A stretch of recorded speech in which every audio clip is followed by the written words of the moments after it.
आसंतु नजर पकाइबा आजिर पाणीपाग अपडेट उपरे। आसंता 22 तारिख बेलू दक्षिण पूर्व बंगोपसागर एक लघुचाप सृष्टि होबार संभावना रही। यह पश्चिम और उत्तर पश्चिम दिगरे गति करी अधिक घनीभूत होगा सह 24 तारिख बेलू दक्षिण बंगोपसागर केन्द्रीय अंचल में अवपात परिणत होब बोली भारतीय पाणीपाग विभाग आकलन करिछि। 24 तारिख सुधा यह अवपात परिणत होई अधिक घनीभूत हो पारे। प्राथमिक आकलन अनुसार आंध्र उपकूल मुहां हेबार संभावना रही।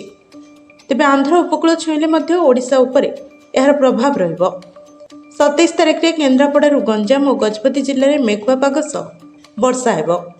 28 तारिख में उत्तर पश्चिम ओडिशा व्यतीत राज्यर आउ किछि अंचल में वर्षा सह 29 तारिख में गंजाम और गजपति जिला प्रभावित हो पारे। उपकूल संलग्न जिलागुड़िक प्रबल वर्षा हो पारे। गुरुवार राति सुधा राज्य में सर्वनिम्न तापमात्रा 2 ରୁ 4 डिग्री वृद्धि पाई 25 तारिख पर्यंत अपरिवर्तित रहिबो।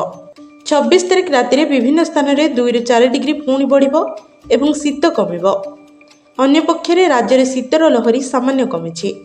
सेमिलीगुड़े राज्यर सर्वनिम्न तापमात्रा 7.1 डिग्री रेकर्ड होइछि।